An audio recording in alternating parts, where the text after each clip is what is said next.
Bien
le bonjour chers téléspectateurs et merci de faire confiance une fois de plus à votre télévision panafricaine HTV. Si vous scotchez ou vous prenez l'écoute à l'instant, c'est votre programme H-Foot qui démarre. Comme vous le savez si bien, chaque samedi, lorsque 11h30 a sonné sur cette antenne, c'est une manière pour nous de parler du football d'ici et du football d'ailleurs. On parle de la politique du sport au niveau du Cameroun, surtout pour ce qui concerne le sport mère, qui n'est nul autre que le football. Pour cette autre édition, on va prendre le sommet qui est signé par Marina Kokvina et on se retrouve derrière.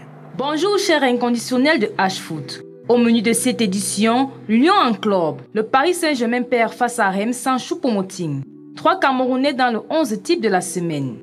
Ligue départementale du Fundi. Le générique de fin de défilé lundi prochain au stade des Sapeurs. Esquisse de bilan dans cette édition.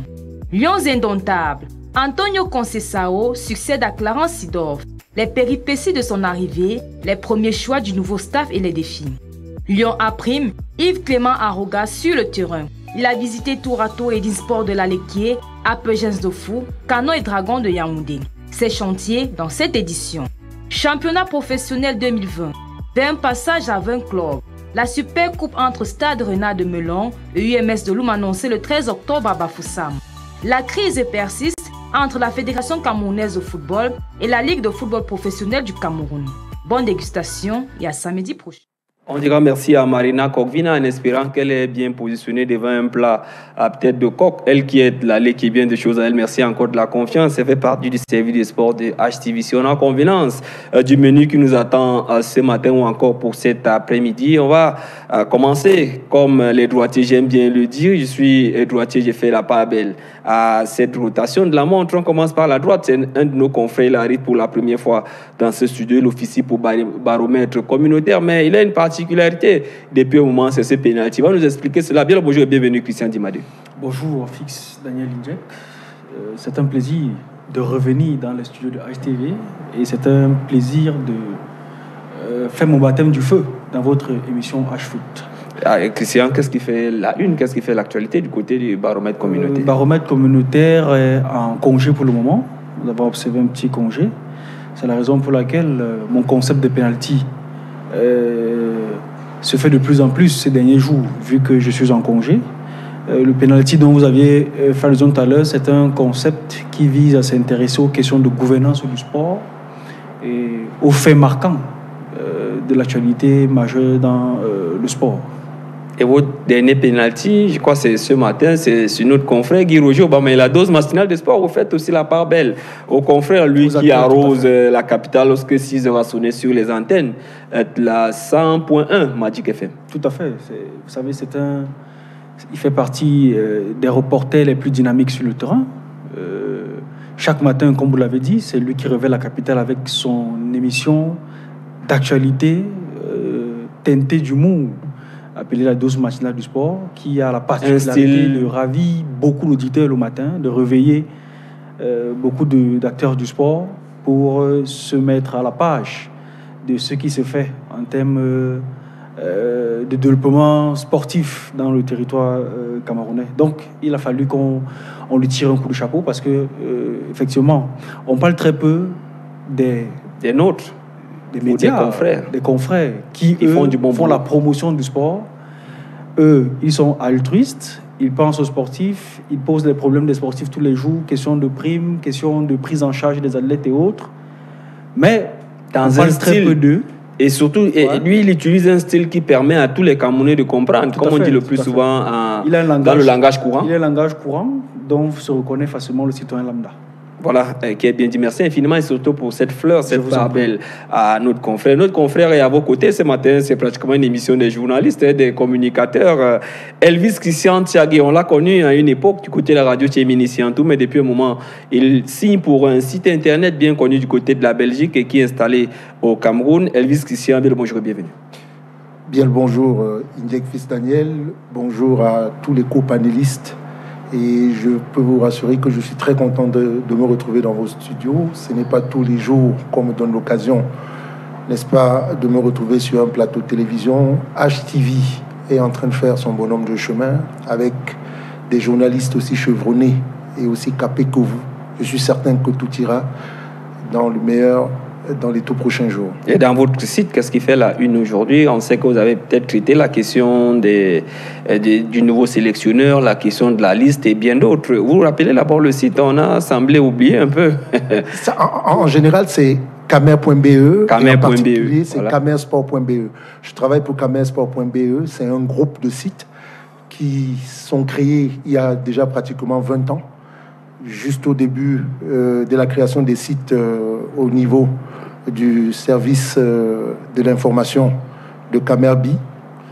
À la tête, vous avez des journalistes camerounais. Vous avez aussi des journalistes étrangers qui opèrent sur ces sites. Ce qui fait la une, naturellement, c'est la présence d'un nouvel entraîneur dans les bancs de touche des Lions Indomptables. Ça ne peut pas passer sans être vu, simplement parce que l'actualité aujourd'hui est focalisée sportivement sur la présence de Conceição à la tête des Lions Indomptables. Voilà, qui est bien dit, on en parlera tout au long de cette édition sur le sommet signé par Marina Kogbina. On a déjà les manchettes de ce programme. Lui, il est pratiquement abonné déjà, il est pratiquement habitué. C'est sa énième fois d'entrer dans ce studio. C'est notre ami Divine Mouroum. Divine, il est intermédiaire des joueurs, il est agent organisateur de matchs, il est manager. Il vient de signer du côté du Soudan du Sud. Il s'agit simplement de notre ami Cyprien Achoubesson. Divine, good morning and welcome, my dear brother.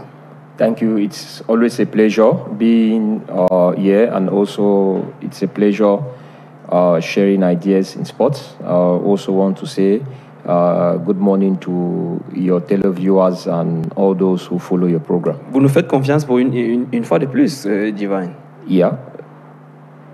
On sait qu'il y a un nouvel entraîneur, il y a un tas d'actualités qui tournent tout autour. Donc, vous allez devoir nous permettre de comprendre comment on fait pour signer un entraîneur, comment on fait pour shortlister, comment ça se passe, parce que vous êtes un expert de ces différentes questions. It's just an aspect of lobbying. It's not really at times that we have the best.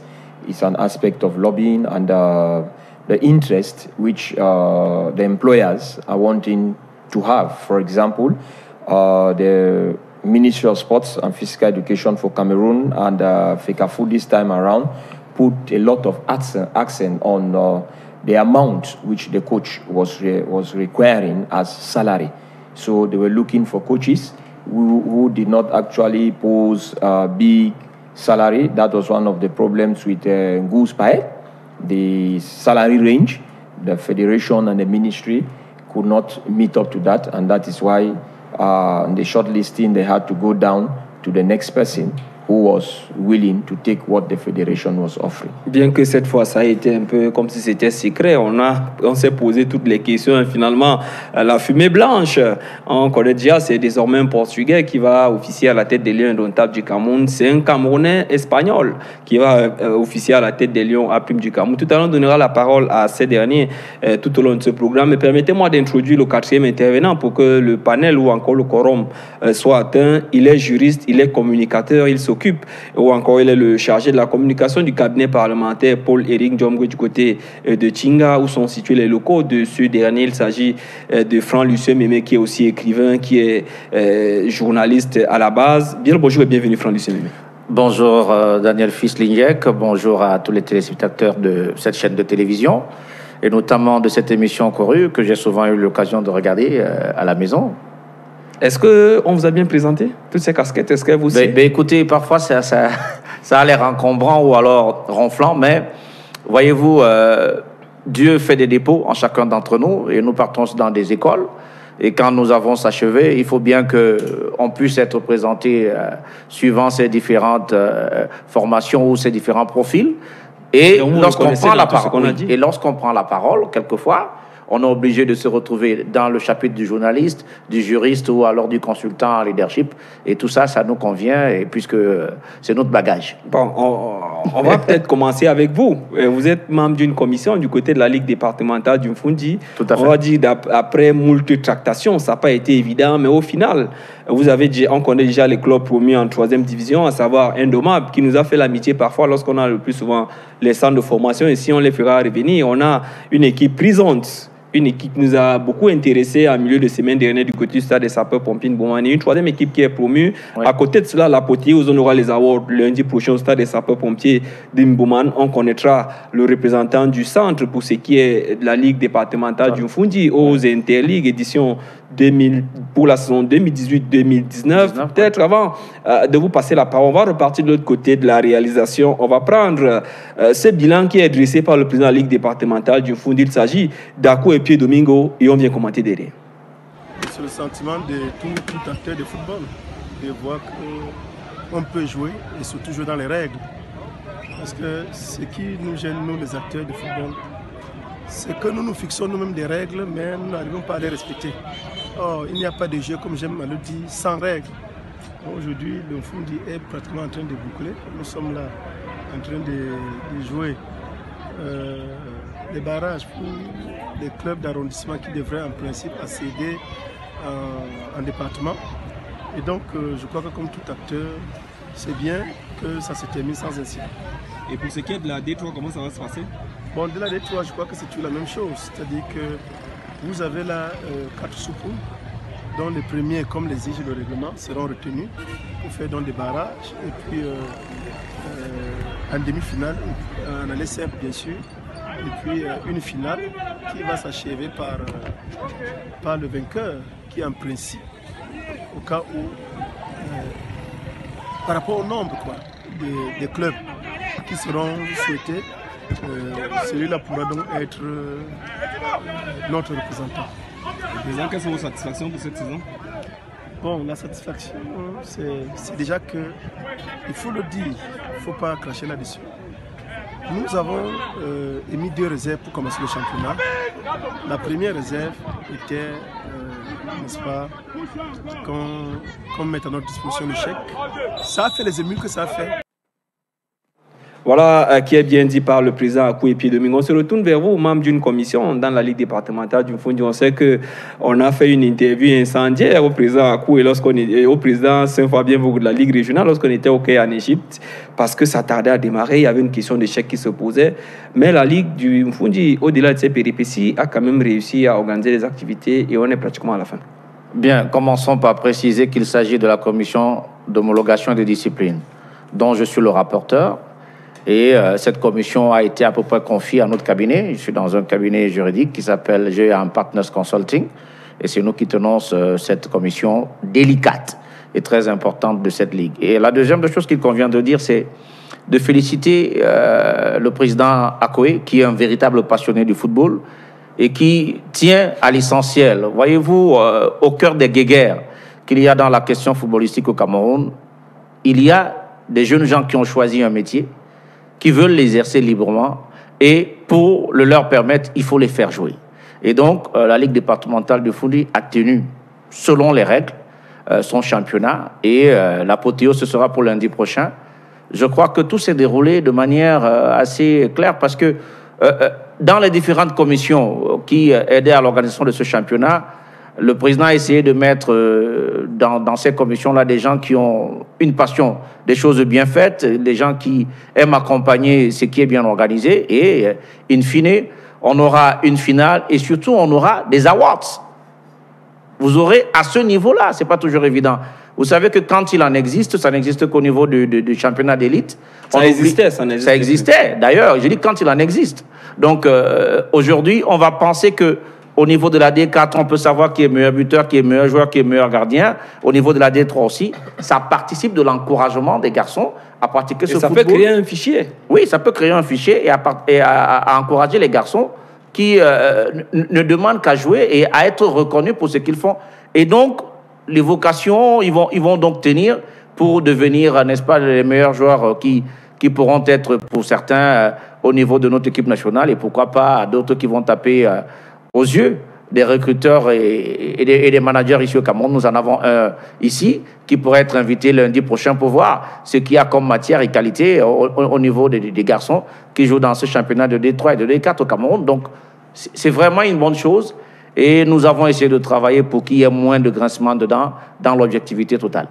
Christian Dimadé, vous êtes un reporter, on parle de cette D3. Ça n'a pas été évident pour que ça démarre. Il y a une affaire de chèque de 7 400 000 qui est restée pendant longtemps dans les bureaux du président de la Ligue régionale de football. Et ça a failli nous causer des colibets après qu'on soit du côté de l'Égypte où on posait la question pourquoi ça ne démarre pas à la base.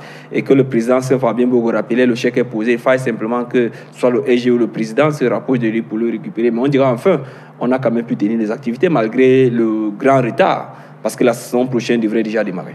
Oui, il y a eu ce retard-là. Et puis, il y a eu récemment la sommation du EG de la Fédération camerounaise de football qui demandait que les championnats soient interrompus. Soient interrompus et même bouclés. Je crois qu'il y a aussi une autre sommation qui demandait de boucler les championnats au plus tard le 30 septembre. Ouais. Le délai est passé. Heureusement qu'au niveau de la Ligue, c'est un tout petit peu bougé. Il faut dire que cette... Le délai n'est pas passé, nous ne sommes pas le 30. Nous ne sommes pas le 30, voilà. Heureusement, voilà. Ils ne sont pas le 30, mais les délais sont sur le point d'être respectés. Tout à fait. Voilà, c'est ce qu'il faut féliciter ici. Maintenant, il faut dire que cette partie de la Ligue départementale constitue un peu, je veux dire, constitue, comment ça cherche le mot, le compartiment conflictuel, permettez l'expression, du football camerounais, parce que vous avez des personnes dans cette Ligue départementale qui contestent l'élection, le processus électoral au niveau de la Fédération camerounaise de football. Et mais qui reste quand même en place. Et moi, j'ajouterais qui conteste justement. Voilà, et puis qui ne démissionne pas, parce qu'on se pose la question, pourquoi contester mais rester dans le bateau lorsque vous estimez que c'est pas bon?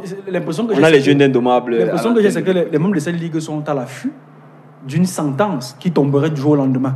Et c'est la raison pour laquelle parfois ils freinent des 4 fers pour organiser la compétition en se disant que d'ici à quelques jours, la sentence pourrait tomber. Mais en attendant, on fait comment?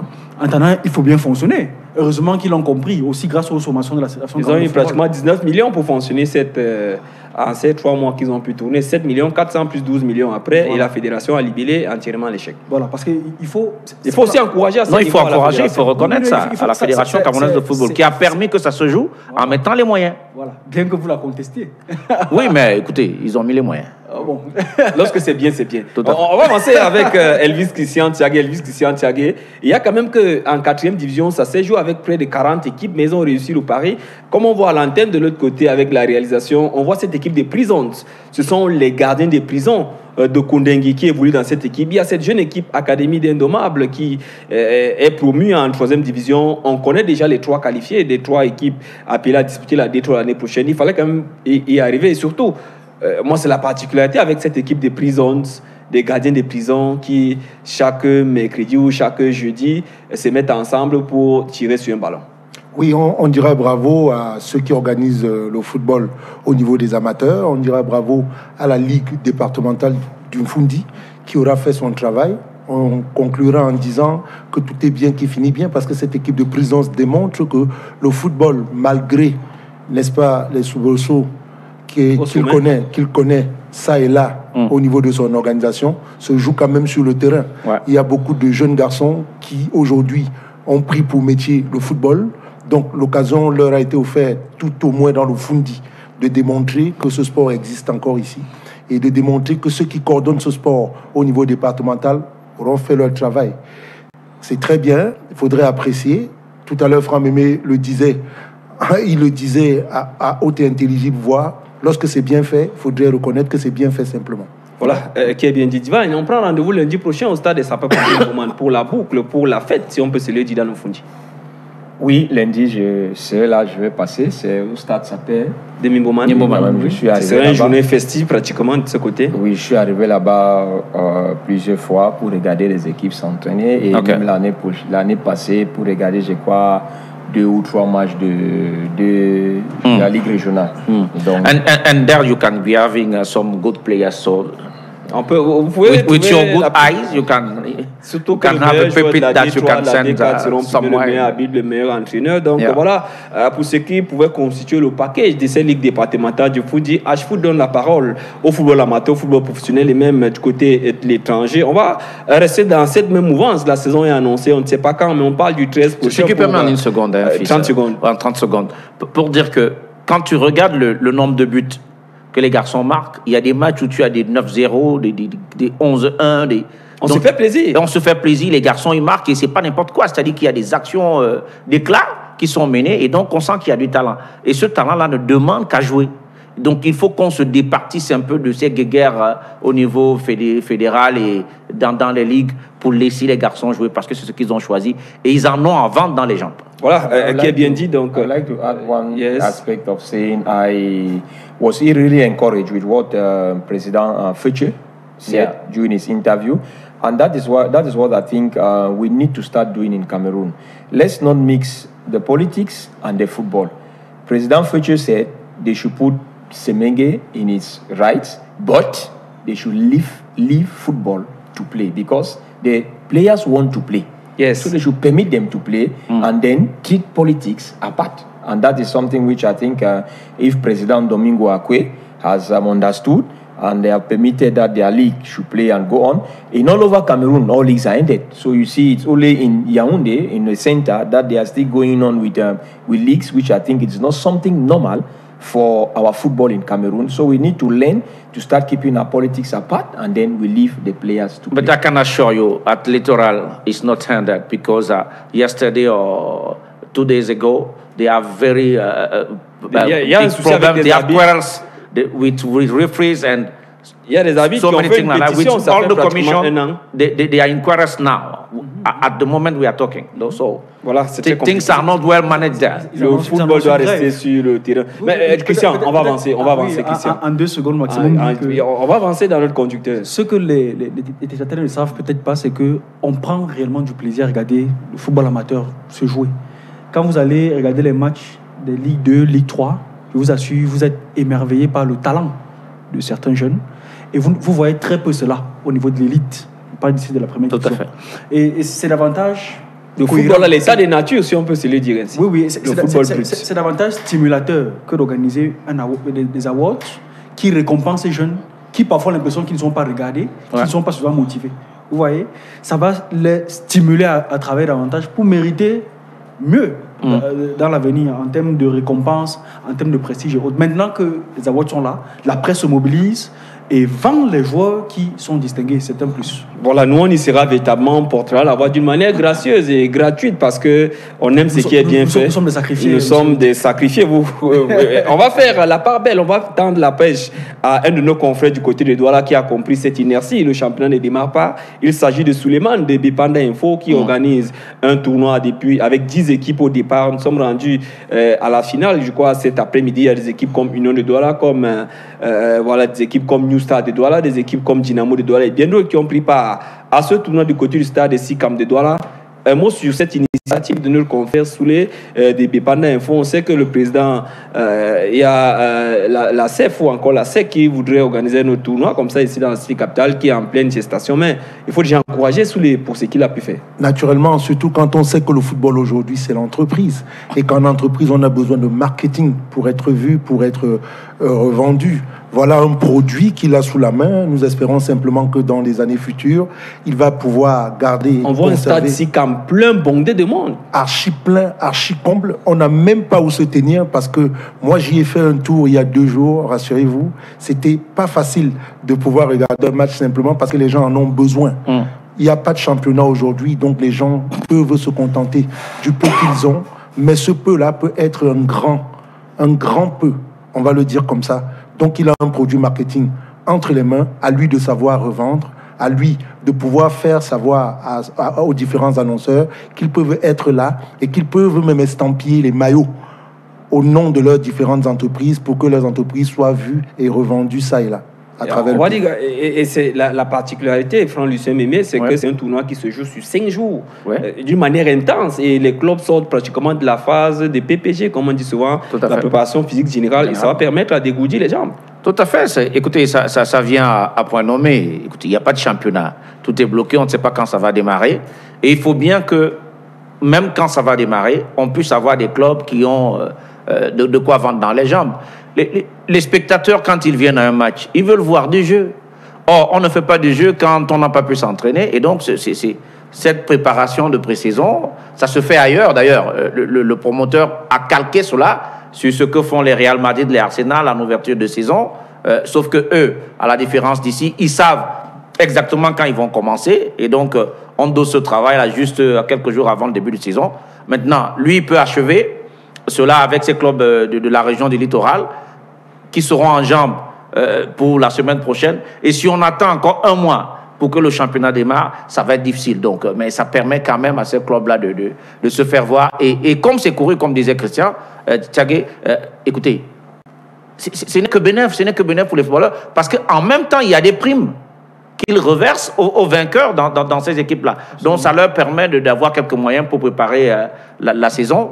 La seule chose, vraiment, on se dit, il faut que ça commence quand même cette saison-là. Il faut que ça commence. Et avec vous, Divin, on voit de l'autre côté, tournoi à fair play, on peut constater les équipes qui sont Bamboutos de Mbouda, Léopard de Douala, on a Avion d'Uncam, New Star de Douala, on a des Astres de Douala qui sont là et des académies, Dauphine de Douala et bien d'autres, Dynamo de Douala qui prennent part à un tournoi comme celui-là. On va dire que c'est une bienvenue de ce côté, surtout que le public attend toujours le démarrage du championnat.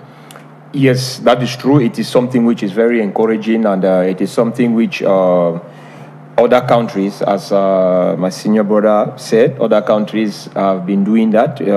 It's not only in Real Madrid or in Barcelona or it's also done in Africa. Here in Nigeria, in Tanzania, in Uganda, it's been done. Those tournaments, pre-season tournaments have been done. Yeah. And it is something which helps the coaches also to know the quality of the players they have, because it is during these tournaments the coaches always field in players whom they are testing to see whether the player can be up to the task for the competition which is coming ahead.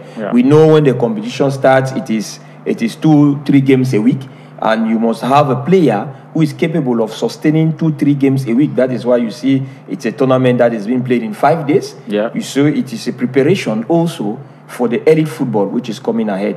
It is something which is very good and which we encourage other regions to start doing to help teams go into pre-seasons to prepare their teams for the elite football. On sait qu'il y a un tournoi, il y a Jean-Léopold et Olo Mbede qui s'apprêtent à organiser un tournoi, mais il n'y a pas beaucoup d'équipes il n'y a que 8 équipes qui ont accepté de prendre part à ce tournoi. On peut quand même se poser les questions, Christian, pourquoi cette résistance alors qu'on sait qu'on a des joueurs qu'on a retenus et des nouveaux qui arrivent, on peut quand même permettre à ces derniers de venir rivaliser d'adresse pour qu'on ait une idée nette de ce qu'on est en train d'acquérir dans des différentes équipes comme APGS, Canon de Yaoundé et bien d'autres. Bon, je n'ai pas une raison objective, mais je peux suppiter en disant que cela peut être dû à la rentrée scolaire aussi. Vous savez, quand elle est lancée comme ça, il y a des parents qui sont réticents à l'idée de voir leurs enfants. Après 3 mois de vacances, ils ont participé à des compétitions, des vacances et autres. Il est difficile pour certains parents peut-être de laisser leurs enfants à nouveau se jeter dans les activités sportives.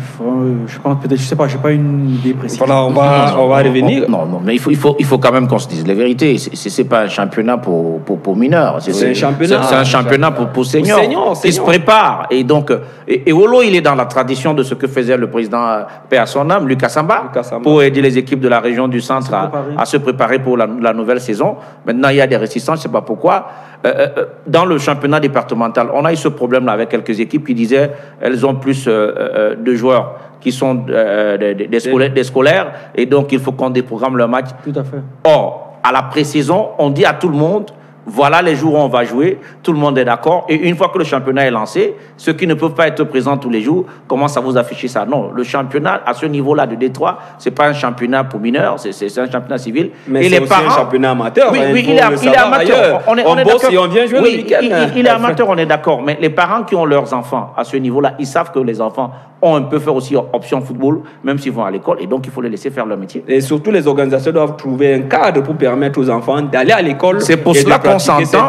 Parce que lorsqu'on programme un match à 8h30 le matin, un lundi matin, vous comprenez que c'est difficile pour les enfants.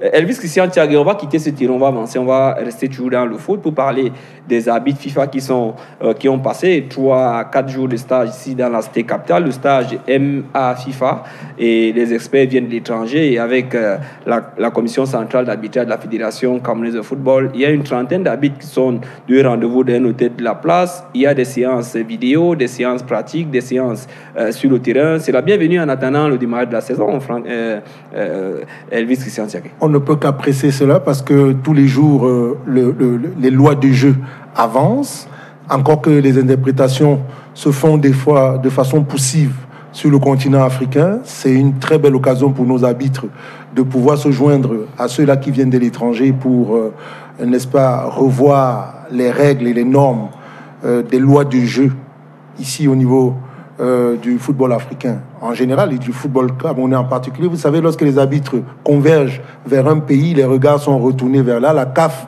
n'est-ce pas, y met une particularité pour que tout se passe dans l'orthodoxie. Ce sont les experts FIFA qui sont délégués par la FIFA. Question d'imprégner les nouvelles, surtout le FIFA Board. Beaucoup de choses auront changé ces derniers temps. Encore que ça fait couler beaucoup d'encre et de salive lors de la dernière Coupe d'Afrique des Nations, les interprétations. On ne sait pas à quel moment le pénalty va être sifflé lorsqu'il touche à la main. Main offensive, main défensive, l'affaire du coup franc, c'est là les interprétations. Même au niveau des journalistes que nous sommes, on n'arrive toujours pas à dire véritablement à quel moment on peut siffler le pénalty, parce qu'on a vu un coup les arbitres siffler le pénalty parce que le ballon était allé vers la main, mais ils ont considéré qu'on se retrouvait en surface de réparation. Une autre fois, lors de la finale, le ballon est allé vers la main, mais l'arbitre a estimé que non, la main n'avait pas fait le mouvement. Donc on ne sait pas si c'est l'ancien règlement qui reste ou alors si c'est le nouveau règlement qui est applicable et comment il va être appliqué. Tant mieux pour ces arbitres qui sont présents au Cameroun. Nous espérons simplement que la Fédération camerounaise de football, à travers ses arbitres, va en profiter pour, n'est-ce pas, développer cette loi de jeu qui semble un peu étriquée par rapport à son interprétation. C'est la bienvenue, Franck Mémé. Oui, c'est la bienvenue pour... Il faut s'arrimer au FIFA Board. Oui, il faut s'arrimer. Les lois viennent d'en haut, de la FIFA. Et donc, une fois qu'elles ont été votées ou mises en place, il faut qu'à tous les niveaux où le football se joue, on puisse les apprivoiser et pour pouvoir les manager. Justement, sur ces questions de main-là, écoutez, moi j'ai l'impression que dans le monde entier, il y a une sorte de je ne sais pas comment je vais appeler ça. On est en train d'enlever au football le jeu. C'est un jeu. Mais un vraiment, jeu qui a des enjeux. Qui a des enjeux, mais s'il n'y a pas une détermination volontaire d'arrêter le ballon, honnêtement, il faut... Parce qu'aujourd'hui, dans la nouvelle loi, c'est la main dans la surface de réparation qui est faute. C'est comme ça que c'est écrit. En fait, la main, le ballon qui aille vers la main, que ce soit le ballon qui va vers la main ou la main qui va vers le ballon, normalement, on doit siffler. Or, c'est quand même assez dur dans certaines rencontres où un ballon est parti, un shoot très fort, et puis un joueur veut juste se mettre de côté et l'esquiver, et puis ça a pris la main en passant. Est-ce que ce ne sont pas les bookmakers qui sont entrés dans le foot aujourd'hui qui sont entrés? Mais justement, c'est tous ces intérêts, et moi qui ne sont pas très éthiques. Il y a ces paris foot. Ces paris foot qui ne sont pas très éthiques. Quand vous regardez la rencontre mais aussi, ce sont les gros sponsors aussi. La rencontre de huitièmes de finale, Manchester United Paris en France, le ballon qui est sifflé sur Kipembe et qui enlève Paris de la compète, écoutez, c'est à la limite, c'est absurde. C'est absurde. Et donc aujourd'hui, il faut qu'ils essayent de s'entendre sur ce qu'il faut faire exactement sur cette faute-là. Donc il faut laisser un pouvoir d'appréciation aux arbitres. Et si les nôtres peuvent être les premiers en être imprégnés en Afrique, ce n'est que bénéfique pour le démarrage des championnats, parce que vous savez que même ici, les questions d'arbitrage pendant les matchs frustrent beaucoup. Donc, si les nôtres peuvent être plus aguerris aujourd'hui, J'espère que ça va aider le championnat. Il y aura moins de grincements dedans. Espérons que ça va véritablement aider le championnat camerounais et que les arbitres ne tomberont pas dans le jeu. On sait que le plus souvent, les billets de banque circulent et ça devient très compliqué, même au niveau de l'appréciation. Est-ce que c'est volontaire? Est-ce que c'est involontaire? On va attendre le démarrage de cette saison qui est annoncée dans les prochains jours. Divine, on parle des Camerounais de la diaspora. Ça bouge un peu de partout. La liste des lions est connue. Mais avant d'y en parler, le week-end dernier, on a quand même suivi Jean-Pierre Samer, Mouminga Maleu du côté de la Suisse, Pierre Boya du côté de la Belgique, Fabrice Olinga, Eric Maxime Choupo-Moting qui était absent et Reims qui s'est fait le Paris Saint-Germain 0 but contre 2 ou encore 2 buts à 0. Comment on va analyser? On a vu la presse qui commence à critiquer Tourelle et son équipe. Ça commence à être compliqué pour ces mercato à coût de millions d'euros et finalement qui n'est pas fructif. La machine semble être grippée du côté des Parisiens. Well, you see, Fisinje, one of the difficulties with selections, it's the fact of calling players, calling players to the national selection. It's a very difficult task because it's not the aspect of playing on the field, because playing on the field, the players, I'm in Paris, I'm in Madrid, so, we have the trainings we do there. When we come to the national team, it's just an aspect of putting a certain system in place in order for us to play a game and win a game. So you see, those players out there, they always try to put in their best in order to be called up. And as you say, criticism has started. All those players you have called, there's none that have been called in with the national team. So they have been called. No, I mean the yes, the list. There are some who are who are not there. There are some who have been called back. There are some who have not participated. On va en parler tout à l'heure. Yeah, there are some who have not had any. On a un Aurélien Chedjou qui revient en puissance du côté de la France. De grâce. Qui ne se bat pas mal, qui est véritablement, qui enchaîne sur les 3 derniers matchs. Pour son retour en Ligue 1, c'est véritablement pas évident. On a des jeunes comme Ganago qui, du côté de Nice, essayent quand même d'imprégner. Tamazé essaie quand même d'imprégner leur marque dans ces différentes équipes, Divine. So those issues are a little bit complex because you see, you might have a player who is brilliant in his league, but it's not called up to the national team, and you start asking yourself why. But the coaches alone know why they call certain players and why they don't call others.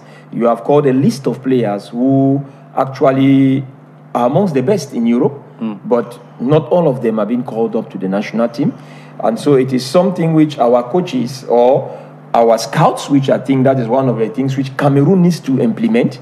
Cameroon needs scouts. For example, you need a scout who could be in East Europe to look at the young Cameroonians who are playing there, follow them up and see. Those are things we need to start looking onto. And, we have the attitude of calling the same players always, the same, we turn around the same table, which I think we need to go out of that system, start looking for some other new players who have never been called to the national team and see what they can also give us. Donnons le temps à ces derniers, mais vous nous permettez de parler comme ça des sélections nationales. On va commencer, Franck-Lucien Mémé, par les U17 qui préparent la prochaine Coupe du Monde du côté du Brésil. On sait qu'on connaît désormais les adversaires du Cameroun, mais ils prennent part à un tournoi, on va dire un tournoi organisé par l'UEFA. C'est un tournoi baptisé UEFA Assist où le Cameroun prend part. On a déjà disputé 2 matchs de ce côté. L'Écosse, c'était le dernier adversaire où le Cameroun est tombé 0 but contre 2. On dira la montagne a été un peu plus haute. Notre consoeur Marina Kogvina est revenue, a suivi cette rencontre pour nous. Elle fait le point de cette préparation des Lions U17 du côté de la Turquie. Peut-être avant qu'on ne retrouve l'élément de Marina Kogvina, un mot quand même sur cette équipe. On attendait ces binationaux qui sont annoncés comme le fils d'Eto, le fils de Bichato et bien d'autres prendre part à un tournoi comme celui-là. Peut-être on va repartir de l'autre côté de la régie. Tout d'abord, on va faire le point sur cette préparation des Lions U17 et ce tournoi FIFA Assist et on se retrouve derrière pour commenter. 2 matchs, 2 défaites pour les U17 du Cameroun au UEFA Assist à Istanbul en Turquie. En prélude au mondial brésilien, les moins de 17 ans de 3 confédérations, Europe, Amérique, Afrique, participent à cette compétition.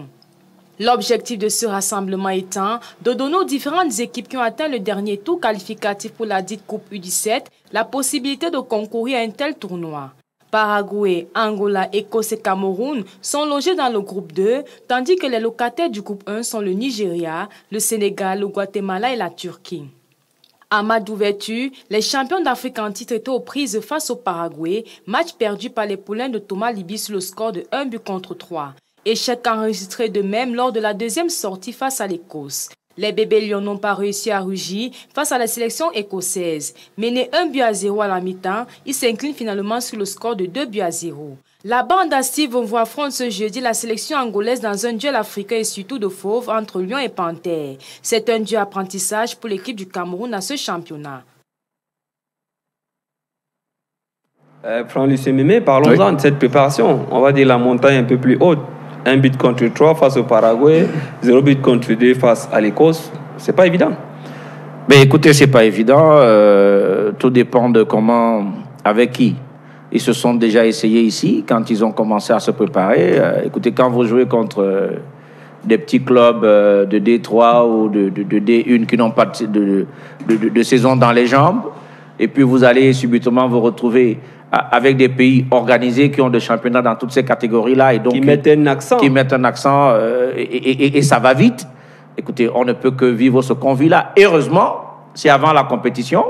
Ça permet à cette équipe-là de se frotter au type d'équipe qu'elle va rencontrer pendant le tournoi. Et donc, Libby Thomas, qu'il disait dans l'une de ses interviews, qu'il sait déjà à quoi s'attendre, c'est bon. Ça lui permet de savoir que ça ne va pas être une partie de plaisir pendant la compétition, malgré le renfort. Et ça encore, c'est une incongruité camerounaise parce que... Il y a ce texte qui est là. Sur le plan du texte, décret de 2014. On ne devrait pas avoir des professionnels dans cette équipe-là. Mais bon, on a décidé d'ouvrir, je ne sais pas comment on a fait ça, la fédération a accepté. Mais ces jeunes ne devraient prendre part à des tournois comme ceci pour qu'on puisse les évaluer. Est-ce qu'ils iront à la phase finale ou ils n'ont jamais frotté avec le groupe? Justement, ils doivent participer. Or, malheureusement, là, aucun d'eux. Je crois qu'on n'a joué à aucun match. Ils ne sont même pas venus. Je crois qu'ils sont en pleine saison pour certains d'entre eux. Est-ce que ça justifie cela? Bon, écoutez, est-ce que pendant qu'on va jouer la Coupe du Monde, ils ne seront pas dans la saison? Ils ont été appelés. Est-ce qu'ils peuvent simplement jouer la Coupe du Monde, mais ne peuvent pas jouer les matchs? Non, ils ont été appelés. Malheureusement, ils ne sont pas encore présents avec le reste du groupe. Je ne sais pas pourquoi on a laissé faire ça. J'espère que d'ici là, ils vont s'amender rapidement pour les faire venir. Sinon, comment va-t-on expliquer de les amener dans un groupe qu'ils ne connaissent pas? Ils n'auront pas vécu avec les autres. Et donc, ils vont venir, s'ils ont des égos surdimensionnés, ils vont empoisonner la vie dans le groupe et ça ne va pas donner une bonne compétition, même s'ils ont du talent. Donc, il faut déjà leur permettre d'être avec les autres au moins 1 mois ou 2 semaines pour qu'ils essaient de prendre les automatismes et qu'il puisse y avoir une fusion entre eux. Vous me permettez, en sortant, de dire un mot. Écoutez, n'exagérons pas au football. Paris vient de battre le Real Madrid 2-0 en France, c'était jamais arrivé. Paris a remporté un match le week-end dernier. Le coach a décidé assez bêtement, en ce qui me concerne, je suis très parisien dans l'esprit. On vous comprend. Voilà. Donc, il a décidé de faire totalement tourner parce qu'il se disait que Reims, c'est du n'importe quoi. On a pris une cuite à la maison, c'est très grave. Et puis, il y a quand même dans le mercato, les gens qu'on a amenés dans cette équipe-là, je ne comprends pas. Une équipe qui a des moyens, une équipe qui a des ambitions, ne fait pas venir les Sarabia, machin, tu sais pas, il joue à quoi, lui? Il ne sait rien faire avec le ballon. C'est-à-dire que dans un match, il va te perdre 30 ballons, il va réussir une demi-passe. Donc là, vous êtes revenu pour parler de votre équipe. Oui, on était déjà passé, Franck-Lucien Mémé. Je voulais juste faire... On a envie d'être en adéquation avec nos téléspectateurs pour savoir que vous avez fait un pas en arrière, un saut en arrière avant que de revenir. C'est pour ça que je me suis excusé. Je ne voulais pas laisser ce vide. Est-ce qu'on peut retrouver l'image du Paris Saint-Germain de l'autre côté de la réalisation? Peut-être pour permettre à Franck-Lucien Mémé d'argumenter ce 0 but contre 2 face à Reims. On a beaucoup de blessés. Je ne voulais pas laisser ce vide pour qu'on dise que Paris, ça a coincé. Non. C'est un match... Un mercato XXL. Il ne fallait pas désosser complètement le groupe comme ça, juste parce que Tourelle veut voir les gens. On voit les gens avant la saison, et puis pendant des matchs, quand on mène 3-0, on peut faire entrer des garçons qui n'ont pas l'habitude de jouer. Mais quand vous prenez... Vous avez vu cette équipe de Reims? Solide physiquement, solide tactiquement, et à la défense, ils ont bétonné, et ils ont cuit Paris, c'est tout. Il faut éviter ça, d'avoir des joueurs qui n'ont pas de sens comme les Sarabia et autres. Vraiment, si c'est moi la décision, je mets ça dehors. On sait que Fabrice Olinga a été buteur en Coupe de Belgique. De ce côté, vous nous permettez de revenir, de faire un tour en arrière. Finalement, on n'aura pas cette image du Paris Saint-Germain. On va parler avec nos amis de l'équipe. Voilà, finalement, la réalisation, Dieu béni, à Seba comme un beau diable pour nous montrer cela, Camara, et surtout Dia, ce but exceptionnel de Dia. Si c'était Neymar, tout le monde en parlerait. C'est ainsi que ça tourne. tourne sur la toile. Peut-être comment Christian Dimadé sur cette défaite du Paris Saint-Germain, les Parisiens qui semblent comme ça se dédouaner. Je préfère, si vous, à votre permission, revenir sur le cas des U17. Voilà, finalement, on parle des U17. On va dire que le Cameroun, c'est le Cameroun, Christian Dimadé. La réalité est en train de nous rattraper. Oui, mais je pense que ces enfants que vous avez cités ne viendront plus. Parce qu'il y a une convocation d'un des joueurs qui avait fuité, qui s'est retrouvé sur les réseaux sociaux, où il était clairement précisé. Qui vient prendre part à la phase finale. À la phase finale, il était compris également la période de stage. Cette compétition s'était prévue dans la lettre de convocation de ce joueur. Maintenant, il se trouve qu'avec la sortie médiatique qui a accompagné cette affaire, parce qu'il y a un décret chef de l'État qui interdit ou bien qui donne l'exclusivité. Qui demande aux joueurs d'être licenciés de la fédération. Ce décret a vocation à promouvoir notre football jeune. Effectivement. Voilà. Parce que chez les U20, ce sont les on va dire, 70% d'étrangers et 30% des locaux. Chez les U23, c'est pratiquement toute une équipe, 17-18 joueurs qui viennent de la diaspora. Chez les Lions A, on n'en parle plus. On a parfois à peine un joueur. La dernière, quand il n'y avait même pas un seul joueur qui évoluait au terroir. Mais on a vu Simon Moussoula qui rejoint le groupe et qui a pris la place d'Idriss Carlos Kameni. Ça devient compliqué à ce niveau-là. C'est un merveilleux décret, à mon sens, tel qu'il a été pensé. Mais d'aucuns veulent l'interpréter comme ça les arrange. La Fédération camerounaise de football, telle qu'elle le fait avec la question des primes de Lyon, a voulu transgresser ce décret-là en imposant des joueurs professionnels, je crois 9 au total. Mais maintenant, ils étaient pratiquement une douzaine. La presse, dans sa posture avant-gardiste, est arrivée et a, je dirais, contrecarré ces convocations de joueurs évoluant à l'étranger. Je crois que la fédération s'est rebiffée. Est-ce qu'on voulait faire la part belle à ceux qui nous les ont mis là, ou comment on va expliquer cela, Christian Dimadé? Non, je pense que vous savez, vous avez très bien vu les noms des personnes qui contrôlent la fédération en ce moment, le nom de leur progéniture. Tout à fait. C'est une façon de positionner leurs enfants, vous voyez. On a vu des vidéos, oui, des enfants qui sont heureux de « Oh, je suis convoqué en espagnol à l'équipe nationale pour la Coupe du Monde, je vais jouer contre l'Argentine. » On a vu ça. Vous voyez, donc c'était ça la logique. Maintenant, on s'en foutait pas mal des jeunes qui, eux, se sont battus, ont mouillé le maillot, personne ne misait un citron. Heureusement que la presse est sortie de second et a contrecarré cela. Je crois que les auteurs de cette violation de la loi se sont simplement rebiffés. Et les joueurs qui ont participé à la dernière CAN, ce sont eux qui sont... Maintenant, en ce qui concerne la performance, je dirais que...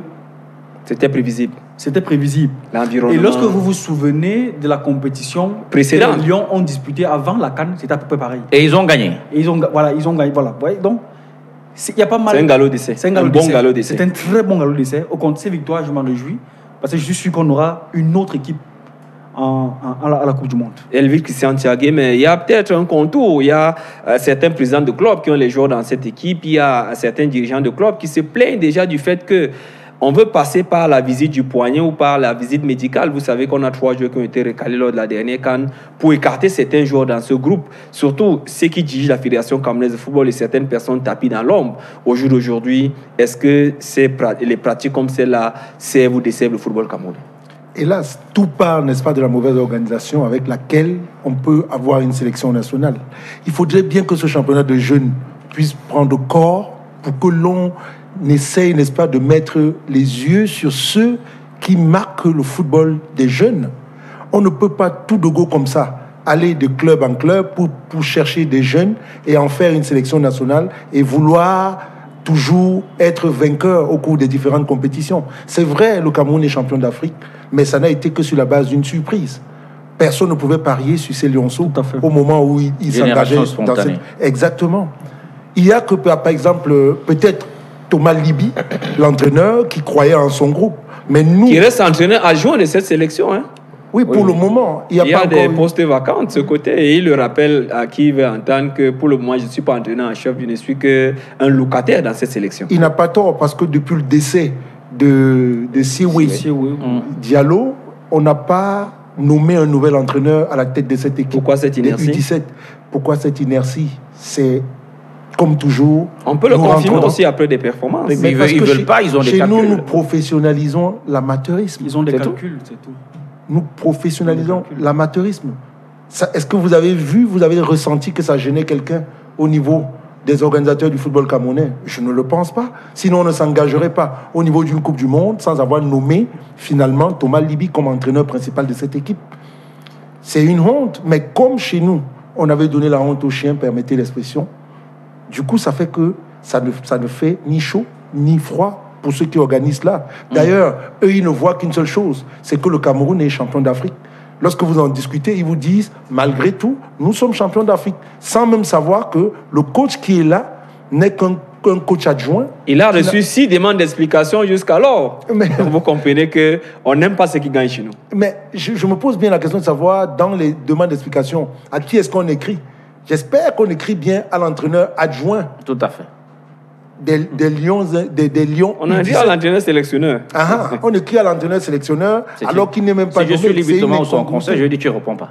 Mais en Europe, il faudrait bien rappeler à ceux qui nous regardent qu'en Europe, avant de se retrouver à ce niveau des U17, on passe par les classes de poussins, des minimes, des benjamins, avant de se retrouver là. Alors que chez nous, sur la base de l'âge et sur la base d'une cooptation, on se retrouve en sélection nationale des U17, simplement. Par hasard, Divine Mouroum, c'est très compliqué. Et lorsque on parle ainsi, vous qui êtes un intermédiaire du joueur, on sait que ça bagarre, ça bataille aujourd'hui. Oui, c'est là que tous les managers viennent chercher et tous les enjeux sont désormais là. I will not tell you a lie. Moi aussi, j'ai eu à appeler un proche de Libye pour lui dire que bon, est-ce que vous pouvez jeter un coup d'œil à tel joueur, Moi, je ne vous mens pas. Non, mais c'est ce qui est possible maintenant, il n'y a pas de championnat. Because we don't have any football league, so you are forced to call the coach and say, see, and look at. Yeah. But you see, I will come back to the Under-17 tournament, which was held in Turkey before the AFCON. Yeah. After that, they had another tournament which they participated in Rwanda. So you see, they had a successive games they were playing before they went into the tournament. Yes. Again, it's true, they have lost 2 games. But I'll tell you again, they have 5 games in Brazil, which they are going to play before the tournament. And you see, it gives the coach, what I love about Libi Touma is, you know, we criticize coaches, but I think he's an objective coach. Yeah. A working guy. Yes, I think he's an objective coach. Est-ce que c'est pas pour ça qu'il a trop de problèmes? Mais c'est pour ça. Il a fermé la porte à tous les managers, il a fermé les oreilles. Yes, I think he's an objective coach and he's out for results. So he takes his time to work over the team, even though we know there are still some pressures like the call-ups we had, the Eto'o and the other. We know there are pressures, but if it was Libi himself, he would have said no. But since it's coming from hierarchy, he can't say no. He's going to accept it. So those are some of the things which the coaches face. And as one of us have said, if we don't go back to a youth championship, it's going to be difficult for Cameroon. Look at all the winning generation in Cameroon. Look at all the winning. There is a trace from about 6 or 7 players from the youth category. Yeah. If you take the generation of Mila Roger, you take the generation of... On va faire venir le coach qui a gagné la dernière CAN avant celle-ci, qui est directeur technique de AS Fortuna. Il s'agit d'Abbé Anatole. La semaine prochaine, l'émission de la semaine prochaine, on va essayer de le contacter. Il va nous dire comment il a fait. Peut-être pour donner quelques conseils à Libi Touma qui s'apprête à disputer cette compétition. On sait que les Stéphane Dia, les Nguemo, les Serge Ngal, qui étaient des professionnels. Comment ça s'est passé? Comment il a fait pour monter son groupe? Est-ce qu'il y a des pressions? Il viendra nous le dire ici.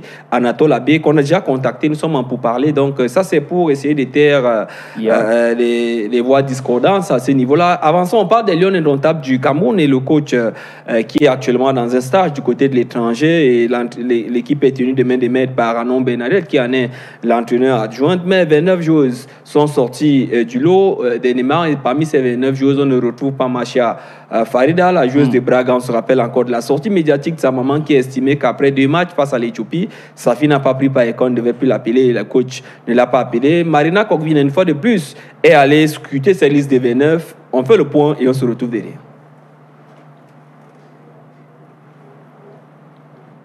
Le 3e tour préliminaire des Jeux Olympiques de Tokyo 2020 en football féminin débute très bientôt.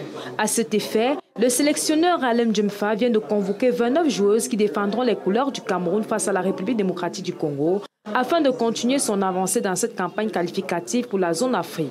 Ce jour en aller-retour, les Lions indomptables devront batailler pour renverser le voisin congolais. Des 29 gladiatrices, l'on note la non-présélection de Farida Macha du FC Braga, dont la non-titularisation lors des matchs contre l'Éthiopie avait animé la colère de ses proches, qualifiant ce tac de l'entraîneur d'irrespectueux. Autre fait marquant, le retour en équipe nationale de la canado-camerounaise Esther Maïkit, recalée lors du mondial féminin en juin dernier du côté de la France. La défenseur de Montpellier retrouve ainsi Estelle Johnson ou encore Michael Abam, d'autres binationales déjà présents dans la tanière. Des habitués de sélection ne manquant pas à l'appel Gabriel Aboudiongene, Chouka Diarra, Larissa Fudjo, Ngombelek, Annette Ngondom pour ne citer que celle-là. Le patron de cette sélection continue ainsi son processus de remaniement en faisant davantage confiance aux jeunes. Entré en stage ce jour, le coach et ses pouliches commencent ainsi la préparation de ce. On parle de ces Lions indomptables du Cameroun. Le match a été décalé. Ce sera le 3 octobre prochain au Stade Omnisport Amadou Ahidjo pour ce qui est du match aller à 15h30 face à la formation de la RDC. Premier commentaire sur cette liste des 29 sans Marida, on va dire Machia Farida. Voilà, finalement, se retrouve Elvis Christian Thiagui. Oui, sans Machia Farida, donc le comportement est presque anti-sportif. C'est vrai que ce n'est pas directement... Est-ce que c'est elle ou c'est... Exactement. Parce qu'elle a dit la joueuse. De la joueuse, c'est venu de sa maman qui a estimé que l'entraîneur... Elle a quand même les meilleures statistiques ces derniers temps sur le terrain. Elle est championne du côté de Portugal avec Braga, meilleure passeuse du championnat. Elle est titulaire chez les pros. La plupart de nos joueuses, parfois, n'évoluent même pas en club. Donc, on peut se poser les questions. Est-ce qu'il y a un problème à Chafarida? Ça aussi, on ne saurait le nier. Mais bon, vous savez, hein, lorsqu'on est entraîneur, on a une autre psychologie, on a une autre façon de voir la vie. Je suis certain que si c'était vous, fils Daniel Indiek, vous aurez sélectionné la joueuse. Mais maintenant, l'entraîneur, il se dit que quelque part, il ne devrait pas être défié par qui que ce soit, surtout pas dans l'entourage d'une joueuse. Il estime que là, il y a de l'influence qui vient de l'extérieur, parce que c'est à lui de savoir tactiquement qu'est-ce qu'il recherche, c'est à lui de savoir s'il peut, oui ou non, mettre une joueuse et à quel moment il devrait pouvoir utiliser la joueuse. J'ai comme l'impression que des fois, les gens oublient que ce n'est pas parce qu'on est meilleur en club que forcément on doit être meilleur en équipe nationale. Il y a une question de choix, mais il y a quand même... Oui. Mais comme voudrait peut-être le dire Franck Mémé, c'est vrai que le club est la glace de l'équipe nationale, le club est peut-être le miroir de l'équipe nationale, mais tactiquement, ce n'est pas toujours le style de jeu que l'on a en club qu'on retrouve en équipe nationale. Généralement, on peut avoir de très bonnes joueuses en club, mais qui en équipe nationale ne répondent pas au type de tactique. Je vais être d'accord avec Elvis sur un point, mais quand même, quand vous faites venir une Machia et vous avez des gens qui ne jouent même pas ici, vous la faites quand même jouer pour qu'on voit ce qu'elle fait. Donnez-lui même 5 minutes. Donnez-lui 5 minutes pour qu'on voit ce qu'elle fait. Même pas 5 minutes tout le match. Sinon, ça sert à quoi de la faire venir? Pourquoi tu la fais venir si elle ne peut pas jouer? Avec toutes les stats qu'elle a. Et moi, j'ai été très embarrassé de savoir que dans notre milieu de journalistes, et notamment les journalistes sportifs, quelqu'un se permet de dire qu'elle ne joue pas alors qu'elle a des stats impressionnantes. J'ai entendu ça tous les week-ends. D'un de nos amis, tous les week-ends. J'ai entendu ça d'un de nos amis. Ça veut dire que, alors, dans cette guéguerre-là, on paye même la presse pour permettre à certains de dénigrer la joueuse, alors qu'elle n'a aucun problème. Maintenant, la famille n'a pas le droit de s'ingérer, d'interférer dans les choix de l'entraîneur. Surtout la maman. Surtout la maman. Et moi je pense que Geoffroy, il a manqué un peu de psychologie. Il pouvait se lever au-dessus de cela, de dire, c'est moi qui ai convoqué la joueuse, je l'amène pour le prochain match, et au prochain match, je la fais jouer, et si elle réussit, elle a réussi. Maintenant, je fais une digression. Sur les images que nous montrait votre consoeur par rapport Marina au Lyon U17, est-ce que nous sommes dans une télévision qui se voit dans le monde entier? Est-ce que vous vous rendez compte de ce qui se passe avec les Lions indomptables du Cameroun? L'équipementier. L'équipementier. On va en parler tout à l'heure. Je vous en prie, n'ouvrez pas la brèche. Mais c'est terrible. On va ouvrir une brèche avant de parler de nouveau staff des Lions indomptables du Cameroun. Sur les Lions, globalement, écoutez, je crois que le groupe qu'il a en ce moment n'est pas mauvais avec les renforts de la fille qui vient de Montpellier et tout ça. Là. Esther Maïkit, qui était là pour la préparation, mais finalement qui n'a pas été à la compète. Je crois que ce groupe-là, avec tous les stages qu'ils ont, les matchs, ça va aller. Christian Dimadé, on parle quand même du match et des joueuses. Peut-être vous allez couler moi à côté. On a 6 matchs déjà de disputés, 3 matchs nuls, 3 victoires en faveur du Cameroun. Est-ce que lorsqu'on interroge ces statistiques, on peut dire, on part pour un bonus, le 3 prochain au stade de Ministre Amadou Ahidjo? Tout à fait. Avant de répondre à votre question, je fais mien les propos de Franck Mémé et Christian Tchagé. Mais je veux dire ici que j'ai l'impression que quelque chose s'est passé dans le vestiaire après le match contre l'Éthiopie à Yaoundé. Parce qu'au-delà du comportement de la maman, j'ai vu la joueuse bouder. Après le match, elle a boudé. Je crois qu'elle s'est adressée à 2 agents qui étaient là, 2 Européens. Elle, en faisant le geste comme quoi je ne viendrai plus. On arrête. On a vu ça. Elle est entrée dans le vestiaire très en colère. Et cette colère-là s'est manifestée également dans le vestiaire. On a Maï qui t'a ajouté à cela les propos de la maman qui se sont retournés à l'entraîneur certainement après le match. Effectivement, John Fassé dit la coupe est pleine. Autant mieux la mettre de côté. Non, il aura manqué de respect un peu à cette... Mais il y a quand même la gestion du profil, il y a la gestion de carrière. Lorsqu'on a un professionnel de haut joue à que tu fais venir dans ton groupe en rapport, après tu ne lui offres même pas quelques minutes de jeu. Maintenant, pour revenir sur l'équipe, si vous permettez, M. Ndiek. What is he talking about? Il raconte des histoires, le petit. J'aimerais souligner, observer quelque chose. C'est que depuis 2 rencontres déjà, l'Éthiopie en aller-retour, il y a des noms qui n'apparaissent plus dans la sélection. Et on parle de la capitaine, Mani Christine, Ngono Mani, Nganamout. Est-ce le départ, la sortie? Mais on peut déjà comprendre. Celle-là, c'est effectivement prévisible au vu de leur performance. C'est la relève qui arrive. On sent bien. On a 8 joueuses qui sortent du Maroc avec les Lions U20 qui ont intégré l'équipe. On sent que le coach est dans une logique de refondation. Tout à fait. Il y a des jeunes qui frappent à la porte et le coach est en train de leur ouvrir la porte pour c'est déjà quelque chose, c'est déjà une avancée. Je le disais pendant la Coupe du Monde, je le disais, et certains ont dit que je vais trop vite en besoin. Mais non, écoutez, on a vu les perfs de ces cadors-là qui étaient quand même des grandes filières. Ça commençait déjà à baisser. Qui ont la jambe qui baisse un peu. Il était normal que le coach injecte du sang neuf. Et surtout que ce sang neuf a de la valeur. Donc, absolument. Bon, sur ce plan-là, on ne veut pas crier. Et je disais aussi que le fait que Aboudi ait pris le brassard, c'est vraiment le départ de Mani. Surtout qu'Aboudi, elle a un carton rouge direct, donc ce sera ça ne fait que confirmer. Elle ne disputera pas ce match aller, elle jouera du côté de Kinshasa Divine. On va boucler sur cette question. Vous voulez réagir sur la gestion de carrière d'une joueuse comme Asha Farida qui aurait mérité quand même quelques minutes. That is what I want to come behind. I want to come back to that because I think the coach Alain Jeffa, to me, he was in error in that domain because you don't call that caliber of player. It's not any type of player.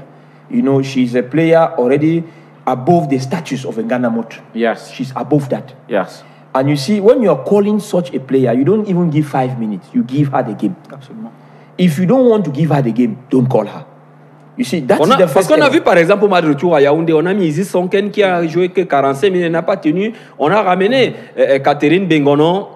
Pourquoi ne pas faire commencer Catherine Bengono et donner la chance à Masha Farida que nous tous on voit? Peut-être qu'elle n'a pas le niveau, que peut-être c'est qu'on a pu dire.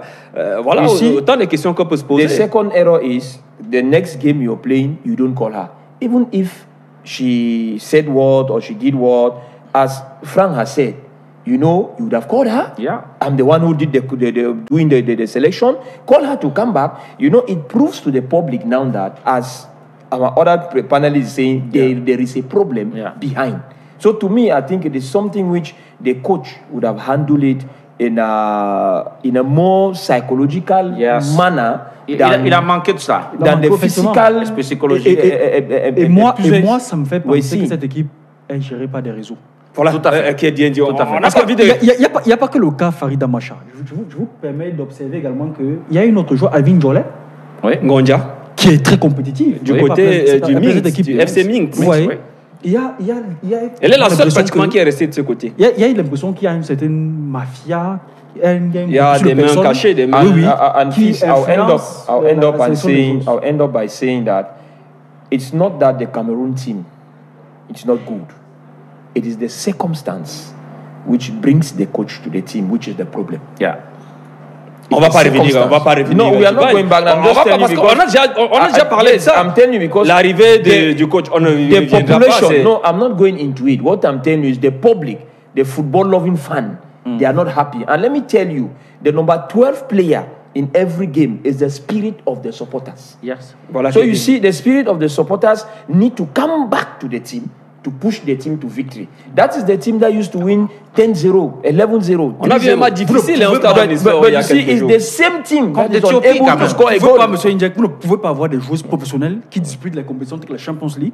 Et ils ne peuvent pas marquer. Pour mettre des filles qui n'ont pas de championnat, qui jouent au quartier. À la maison, c'est compliqué. Elvis Christian, je vous en prie. On va pas s'arrêter, on va avancer. Franck Lucien, je vous en prie. Je vous en prie. Jusqu'à l'argent, je vous en prie. On ne parle pas tous au même moment. On ne parle pas tous au même moment. Quand vous prendrez la parole, vous allez revenir sur vos mots comme vous le faites durant tout ce programme. Mais permettez-nous d'avancer. Vous avez évoqué un aspect tout à l'heure avant de parler de l'arrivée des Concessa ou de parler des Lions indomptables du Cameroun, la convocation de la liste il y a quelques jours. Avec vous, Elvis Christian Thiagué, on va interroger ce contrat de coq sportif qui est le deadline est déjà échu. On voit les Lions U actuellement en Turquie avec Puma. On voit parfois quelques maillots. On a vu les Lions U23 il y a quelques jours lors de la qualification avec des suiveuses Puma, avec des t-shirts Puma, des shorts coq sportifs. On joue à quoi au Cameroun? Où est passé ce contrat? C'est quoi finalement à ce niveau-là, Elvis Christian Thiagué? Comment on peut expliquer cela? Mais ça s'explique parce que dans la vie, lorsqu'on voudrait aller loin, on ménage sa monture.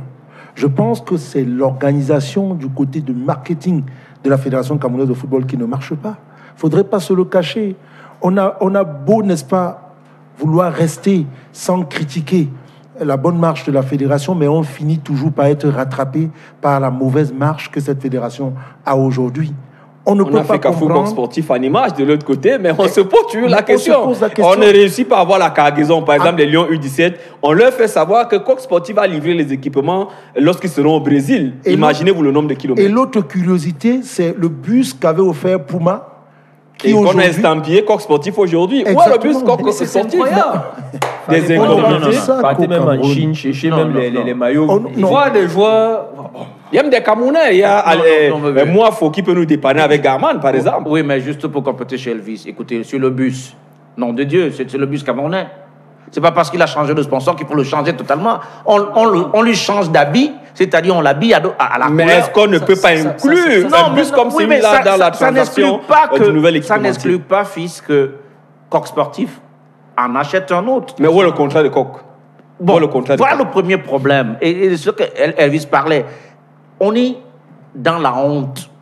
On est dans l'approximation, on est dans la peu près. C'est du jamais vu. C'est du jamais vu. Nos garçons qui ont les shorts Puma, les bas. Ça ne se voit que dans les compétitions de quartier. Justement, des sacs, les Lions indomptables abordent des casquettes et des sacs estampillés avec des couleurs de l'équipe de France. C'est du quartier. Quand on vous disait souvent que ces gens, ils n'ont pas de valeur, ils ne sont pas sérieux, on a pensé qu'on en veut. Écoutez, moi, je ne vais pas travailler à la fédération, donc je m'en fous.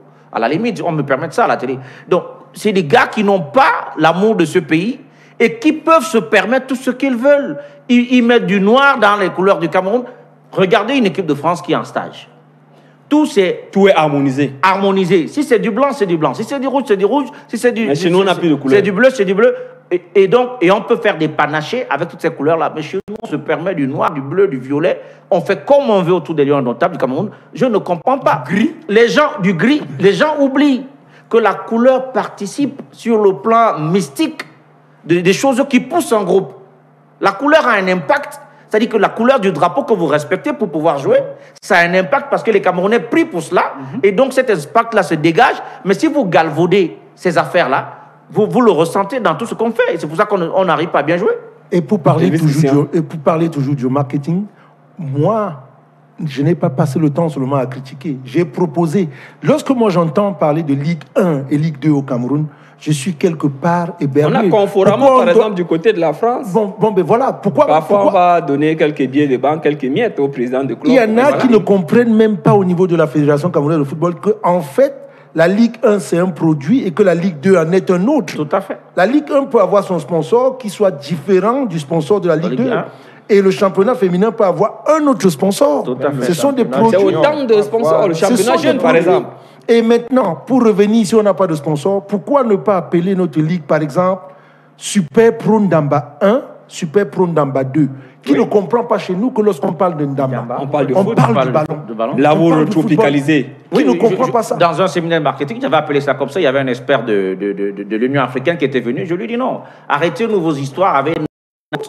Nous avons des marques ici, on peut s'appeler Baobab, on peut dire Ndamba, on peut dire... C'est pour moi quoi? Il faut tropicaliser. Il faut arrêter de s'ouvrir comme Ndamba régional, on comprendra que maintenant on est en régional. On veut coller à la couleur des autres. Avançons. Parlons peut-être, on va mettre un break, on va parler des lions indomptables du cas. On peut passer toute une journée pour parler de la question de l'équipementier. Au Cameroun, on n'aura pas la solution, on n'aura pas les mots pour en dire plus. Le nouveau sélectionneur ou encore les staffs des Lions A et des Lions A ont été dotés des sélectionneurs le week-end dernier. À la tête des lions indomptables du Cameroun, c'est un Portugais qui arrive. Il s'agit d'Antonio Conceição da Silva. Chez les Lions A', c'est un Camerounais résident du côté d'Espagne. Il s'agit simplement de Yves Clément Aroga. Prenons ce reportage une fois de plus de Marina Kokvina. On se retrouve derrière pour faire le point. De la fumée blanche dans les sélections camerounaises de football. Très attendue, la nomination des sélectionneurs à la tête des équipes nationales de football A' et seniors, tous s'attendaient encore à un long fleuve trouble. C'est en fin de journée que le patron des sports, le professeur Narcisse Ngwele-Kombi, a rendu public le patronyme de ceux qui auront désormais cette lourde charge. Pour les grands rendez-vous de football se déroulant au Cameroun, le MINSEP a levé un pan de voile en nommant en première instance Yves Clément Aroga au poste d'entraîneur des A' secondé par Ndoumé Bousson. Le natif Numba Minougou aura la lourde charge de préparer l'équipe pour le championnat d'Afrique des Nations 2020. Ne faisant pas l'unanimité dans la sphère footballistique, le dit coach est conscient des chantiers qui l'attendent. Footballeur professionnel ayant évolué à l'étranger, le cinquantenaire au dossier pas convaincant pour certains se frotte ainsi aux multiples critiques sur les réseaux sociaux, tout comme Antonio Conceição, nouveau coach de l'équipe Fagnon du Cameroun. Fauteuil libre depuis la fin de la Coupe d'Afrique des Nations égyptienne, l'équipe nationale de football du Cameroun a enfin son entraîneur. L'homme qui remplace aujourd'hui le dieu Clarence Seedorf Patrick Kluivert est méconnu du public. Nommé il y a peu, le Portugais âgé de 57 ans subit avant d'entrer en action des critiques de part et d'autre et bien plus celles des hommes de médias le qualifiant d'entraîneur de pacotille ou de toute barbe pour ne citer que cela. Le sempiternel questionnement des entraîneurs occidentaux préférés aux nationaux est ainsi réanimé. Nous sommes les avocats du sorcier noir. Il faut dire que nous sommes les avocats du sorcier noir. Ça a été fait par le passé où on a chassé les entraîneurs camerounais au profit du sorcier blanc, mais nous on reste serein en se disant que non, désormais les choses ont changé.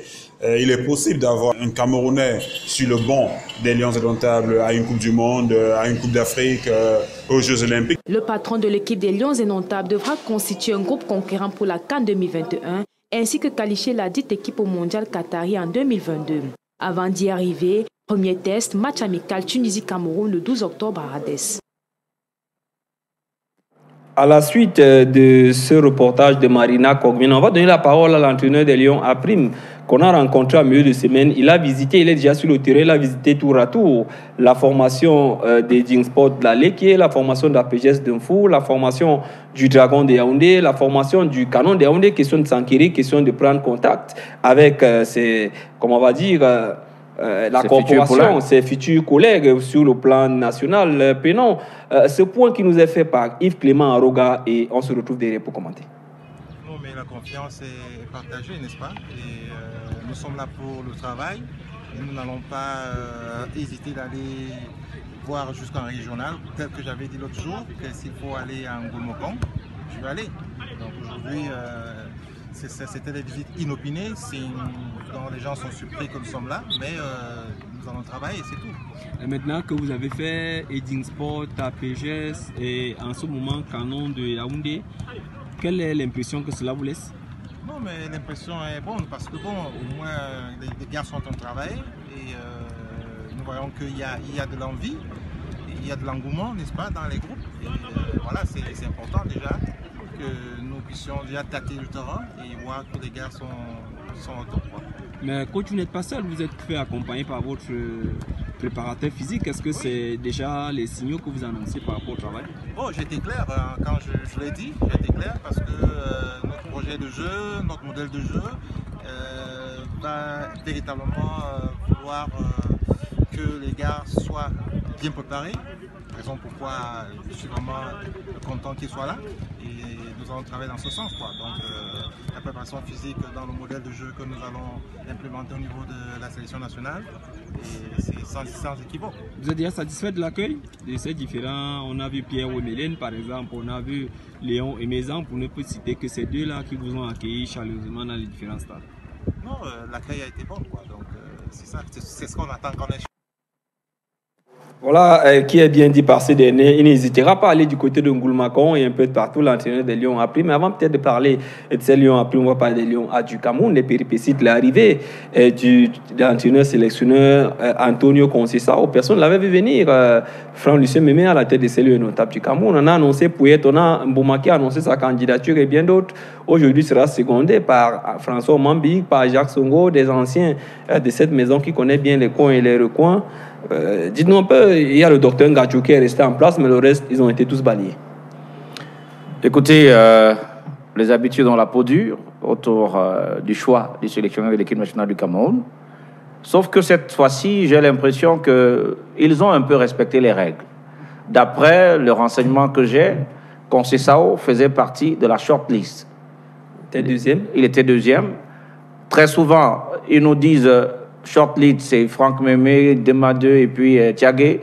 Et à la fin, ils vont choisir Divine, qui n'est pas dans la shortlist. Ils n'ont même pas communiqué. Oui, ils n'ont pas communiqué, mais ce qu'on sait, c'est qu'il était dans la shortlist. Et donc, ils ont au moins respecté un travail préalable qu'ils ont fait sur les 32 candidatures. Ils ont respecté le travail 12 préalable. Personnes dans la commission. Et ils ont choisi certainement l'entraîneur qui offrait sur le plan financier les meilleures garanties. Les meilleures garanties et moins de demandes. Et il est arrivé, bon, écoutez, il est déjà là, il a une histoire où il a entraîné petitement ça et là, gagnant parfois une coupe, qualifiant une équipe. On dit qu'il n'a pas 6 mois de vie dans un club. Faisant monter une telle, il n'a pas plus de 8 à 9 mois de vie dans une équipe. La question, je suis en train d'enquêter dessus, je n'ai pas fini pour comprendre les raisons qui l'ont souvent poussé à être autant nomade. Si est-ce le manque de résultats et la qualité piètre du jeu dans les équipes où il était, ou alors est-ce un excès de charisme qui ont fait que quand il voit que les gens ne veulent pas marcher selon les principes qu'il a établis, il est obligé de partir. On se prononcera, mais pour l'instant, il est là, on ne peut que lui souhaiter la bienvenue et permettre qu'il travaille. On va pouvoir commenter la liste tout à l'heure pour voir qu'il a commencé à travailler. Christian Dimadeu, a-t-il signé, n'a-t-il pas signé? On l'a vu dans une chambre d'hôtel avec le ministre des Sports en babouche. Les images ont fait le tour de la toile à milieu de semaine. On se pose les questions. Où en sommes-nous? Est-ce que le mythe du blanc est toujours dans nos têtes au niveau du Cameroun? On ne l'a pas vu dans une chambre, on l'a vu dans une suite d'un hôtel. Permettez qu'on fasse la précision. Dans une suite, est-ce que c'est un cadre? Les informations que nous avons font état de ce que les images qui sont en circulation sur les réseaux sociaux étaient celles de la signature d'un pré-contrat. Il s'agit de révisiter le contrat pour signer. Est-ce que c'est le ministère qui doit le faire ou la fédération? Parce qu'on n'a pas vu, on n'a vu nulle part le président Seydou qui était en séjour du côté de Zurich. C'est la fédération qui doit le faire. Mais je suis étonné que ce soit le ministre. Est-ce que permettez-moi de poser la question, parce que nous on était en Égypte, beaucoup de choses se sont passées. La porte a été fermée au ministre des Sports. Est-ce que après cet échec, le pouvoir est en train de reprendre la main dans cette sélection nationale du Cameroun à travers ces actes posés par le ministre des Sports et de l'Éducation? Oui, le pouvoir est en train d'écarter les lobbies qui géraient l'équipe nationale. Quelques individus, parce que quand vous avez la décision de résiliation du contrat de Seedorf, il est clairement dit qu'il n'avait pas les mains libres, il subissait les influences extérieures. On voit déjà qu'on sait ça sur le terrain. Alors, maintenant, on a bien l'impression que le ministre a voulu récupérer, ou l'État du Cameroun a voulu récupérer cette équipe-là, qui est sa propriété. Qui est sa propriété, il faut le souligner. Mais il y a quand même un décret qui... Oui.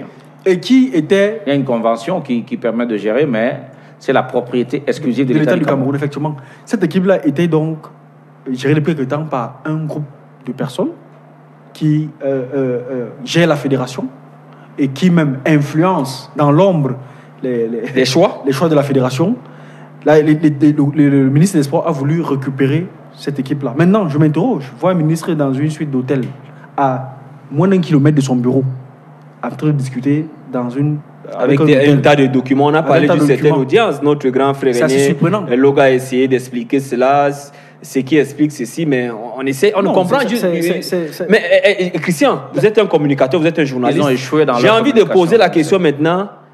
Est-ce que le ministre des Sports n'est pas mal entouré sur le plan de sa communication? Parce qu'il y a une communication au ministère des Sports, mais il se fait toujours accompagné par certaines personnes qui lui font les photos, qui mettent n'importe quoi sur Internet. Est-ce qu'il n'est pas question de revoir son entourage sur le plan de l'image et de la communication à travers cet acte? Est-ce que ce n'est pas lui-même qui met ses photos?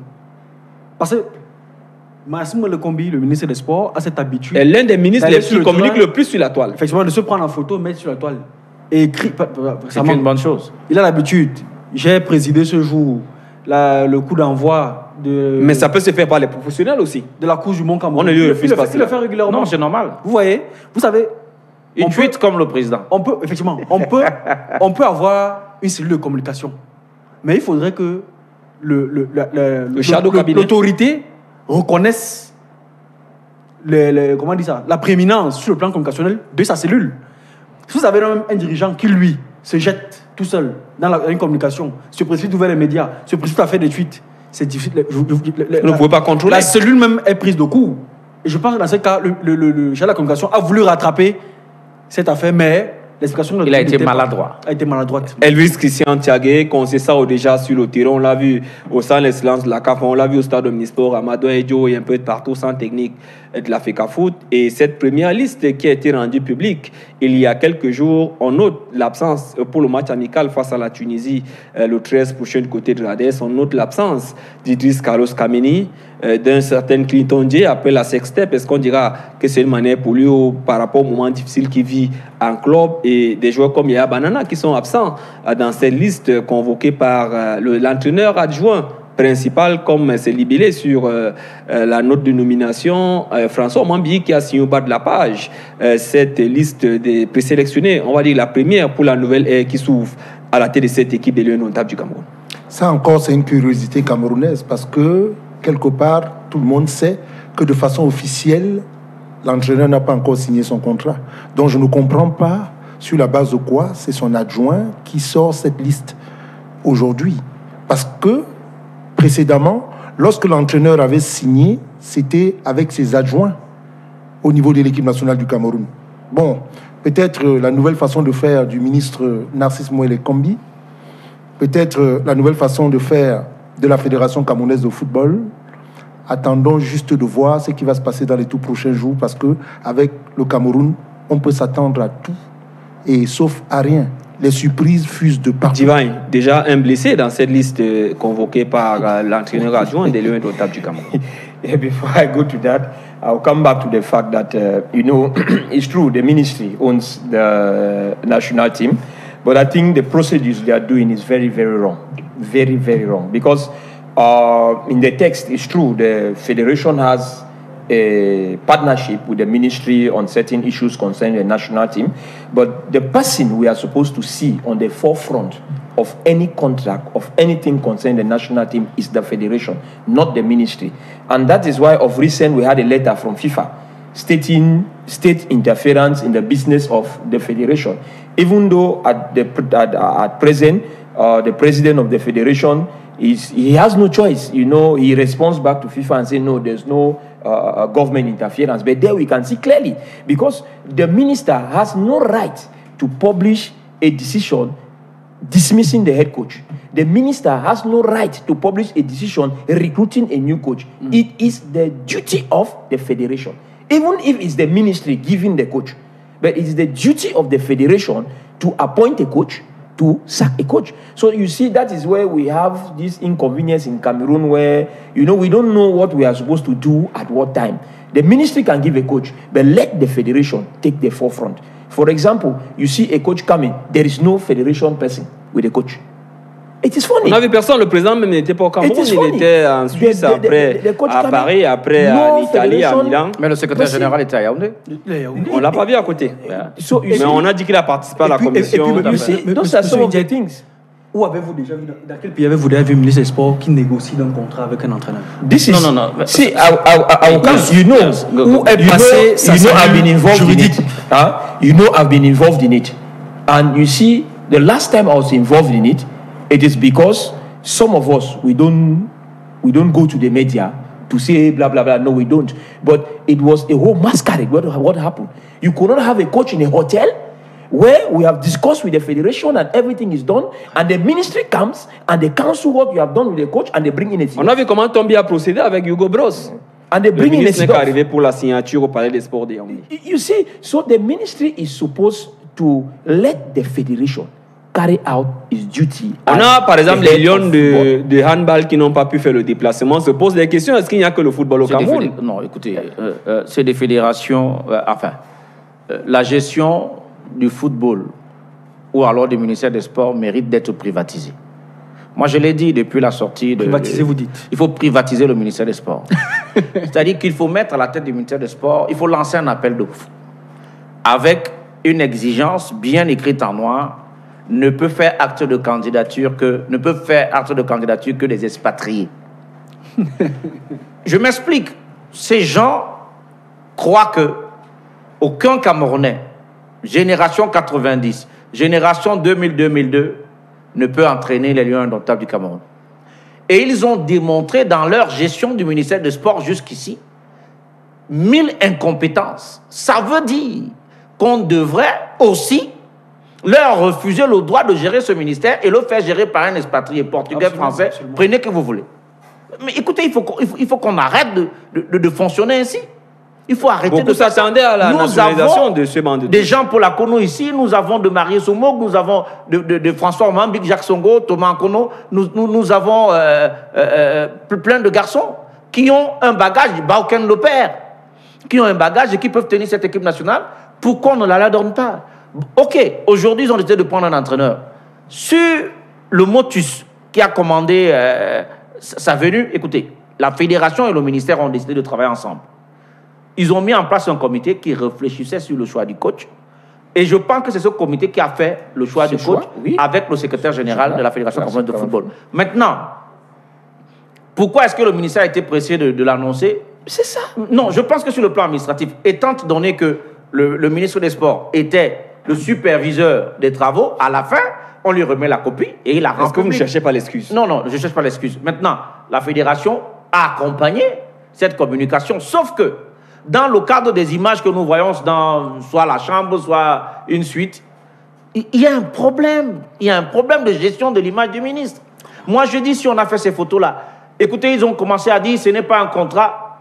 Mais ce qu'on a eu en image, est-ce qu'on peut avoir les images de ce contrat? Est-ce qu'on peut avoir les images de l'autre côté? On va faire ces images. Là, le ministre et le coach, chacun des papiers, un tas de documents sur la table. Vous avez une paperasse et chacun de tourne. Ils ont des stylos en main. Donc, ça présente des gens qui sont en train de lire un document et de signer. Voilà, de signer l'image. Donc, c'est la signature de quelque chose. Est-ce le contrat ou... Moi, je ne sais pas. Est-ce que c'était ses frais de loyer à l'hôtel? Moi, je ne sais pas ce qu'on signe. Mais Logan ne peut pas venir nous dire que ce n'était pas la signature d'un document, c'est la signature d'un document. Vous avez d'autres photos où le ministre est dans la même posture. Donc, il y a eu lecture d'un document, puis signature, parce que les deux individus ont des stylos. Si la réalisation peut avoir cette image, où le ministre aussi est en train de feuilleter les pages, et puis il a un stylo en main. Donc, quelque chose a été signé. Ils devaient le cacher, ils n'ont pas pu le cacher, qu'ils s'excusent ou qu'ils disent simplement la vérité. Est-ce le contrat qu'on a signé? Et ce serait un problème, parce que la FECAFOOT n'est pas présente du tout.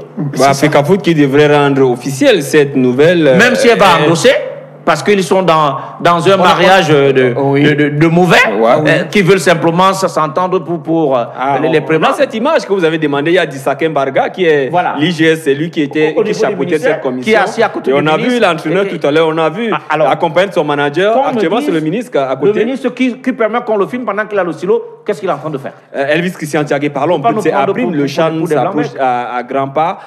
Yves Clément Aroga qui arrive, qui est déjà sur le terrain. Est-ce qu'on va dire il prend la mesure de la chose? On l'a vu un peu tourner partout avec lui qui s'apprête à prendre les rênes, ou encore lui qui a déjà pris les rênes de cette équipe des Lions A' du Cameroun, bien qu'il n'ait pas encore signé le contrat. Est-ce qu'il sera même contractualisé? Toutes ces questions seront posées après. J'ai failli vous dire qu'il est dans la même posture que les autres entraîneurs qui sont là.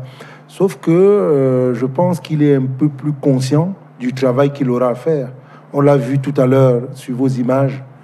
en train de faire le On l'a tour vu de au cette- stade Mateko du Renouveau. Exactement. On l'a vu au stade derrière le collège Vogt. On l'a vu au camp SIC de Mindon. On l'a vu un peu partout autour. Et il prend déjà contact avec ses collègues qui sont sur le terrain. Qui Et avec les joueurs. Hein. Et avec des joueurs. Question de jeter un coup d'œil, de voir comment ça travaille. Il comment a ça bosse. déclaré que s'il faudrait qu'il aille même en Goulmekong, il ira là-bas. Sauf qu'il aurait dû dire même à Yagua Oui. ou à Merci Pousseri. beaucoup. Merci beaucoup. Parce que. Mais peut-être c'est le mot qui est arrivé. On va pas, oui. je ne pouvais pas citer aussi les Je villages. suis d'accord, c'est déjà l'esprit. bien. C'est très bien qu'il pense déjà en Goulmekong parce que c'est là-bas que nous avons notre fine pépinière. C'est là-bas que nous retrouvons souvent des excellents joueurs. Rappelez-vous de l'histoire de François Mambic, de Cannabik, de Benjamin Massing. Je ne cite que cela pour le moment. C'est des enfants donc, qui se dans l'arrière-pays, il y a des bonnes choses, il y a des bonnes dans les graines. tréfonds du pays, il y a des bonnes choses. Et donc, puisqu'il va s'occuper de l'équipe locale, il a tout intérêt à mettre des bottes, des gants, pour aller de tous les côtés. Même si ces gants, il devrait les enlever au moment où il doit faire le choix des joueurs. Il en a quand même besoin parce que dans certains coins du Cameroun, on a besoin de gants parce qu'il fait très froid. Et on doit y être au moment où il faut. Il y a cette mission d'inspection de la CAF qui est dans nos murs depuis quelques jours, amenée par Anthony Bafo, et les sites pour ce qui est de cette compétition sont désormais connus.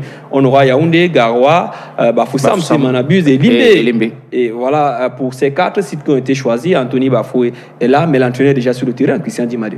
Oui, l'entraîneur, il faut se mettre au travail. On est à quelques mois de la compétition. Jusqu'à présent, le CHAN aura lieu en janvier. Jusqu'à présent, en attendant un éventuel report. Donc, il faut commencer le travail. Le championnat n'a pas commencé, mais les équipes sont déjà en mouvement. Il faut prospecter, aller partout dans le territoire, parce qu'il y a des joueurs, comme le disait mon homonyme tout à l'heure, Christian Tchagué, dans les recoins du Cameroun, qui parfois ne jouent même pas en élite. C'est en Ligue 2 qu'on peut effectivement dénicher. Vous avez des joueurs qui jouent en 3e division, qui ont le niveau de la Ligue 1. Donc, il faut aller faire un effort de les retrouver, chercher la pépite là où elle se cache pour constituer une équipe solide en vue de ce CHAN qui arrive là et pour lequel nous devons conserver. Voilà. Au moins, on peut dire, en voyant un Rogafer, à qui je souhaite d'ailleurs la bienvenue, qu'il a le sens de son métier. On l'a vu à 6h du matin. C'est pas un feu de paille. On l'a vu mercredi matin à 6h du matin au stade Mateko. C'est connu de lui, la formation du Dragon des professionnel de qualité. Donc, il a le sens de son métier, il est avisé et il a commencé à faire le tour parce que justement, on a honte de le dire, on n'a pas de championnat. On est très mal à l'aise de le dire. On n'a pas de championnat et Aroga a pris le taureau par les cornes. Il va là où les clubs ont déjà repris des entraînements, là où ça joue un peu.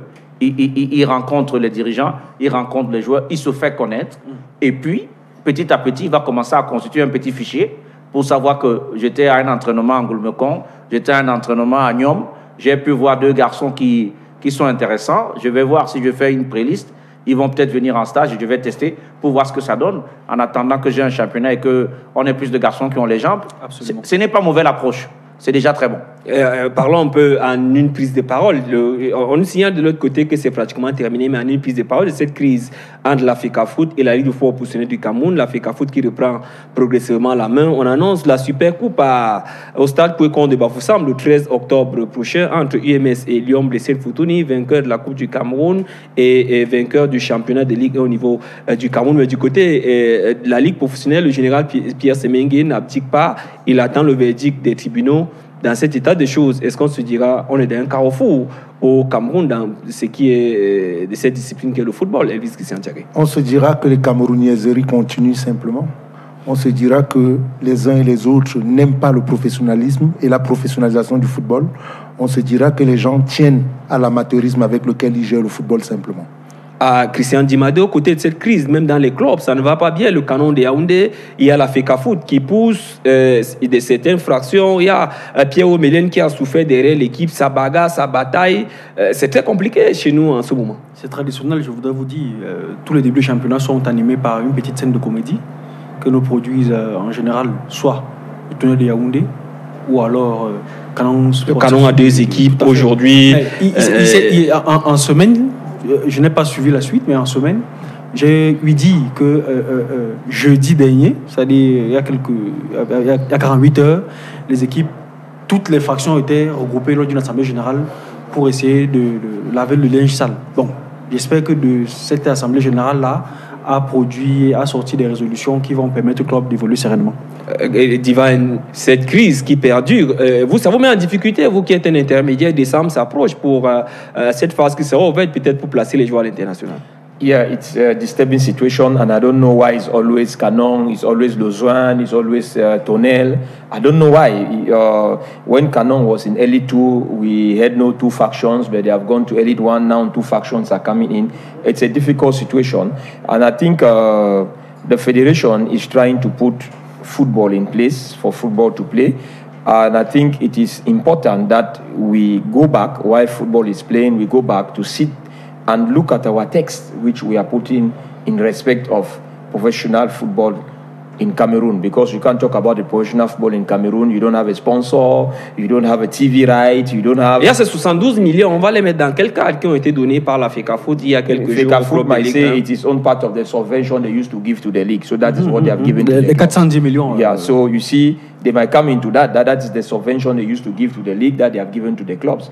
But I think it is time for us to go back and sit down and look at our text which we are putting in terms of professional football, because at all times the government has to force MTM to come back and sponsor the league, which is very bad.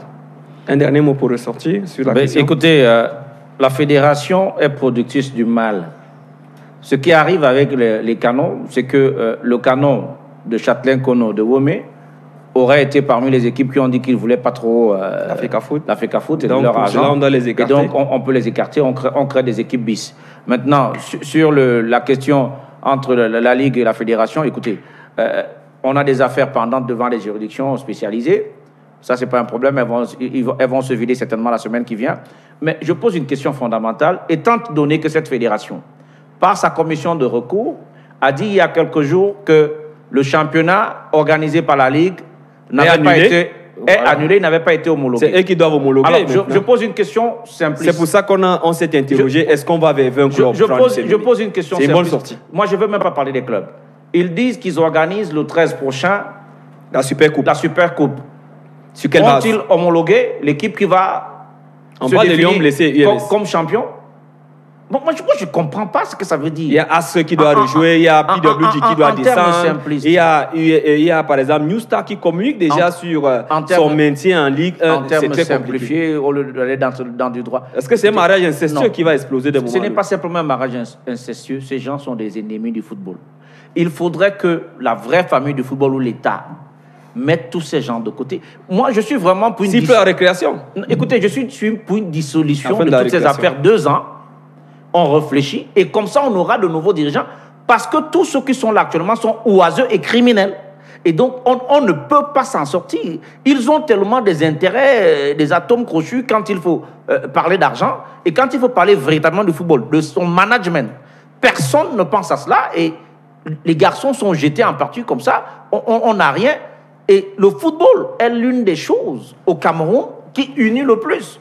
Comment ça va se passer, Lucien Mémé, où la FECAFOOT paye la moitié du salaire des joueurs? Est-ce que les clubs vont se comporter comment? Est-ce que les joueurs vont aller à la banque 2 fois? Comment on va faire pour harmoniser cet ensemble de choses? Première des choses, c'est une incongruité. Nous avons affaire à des sociétés. Les clubs sont des sociétés. Oui. Et les sociétés sont gérées.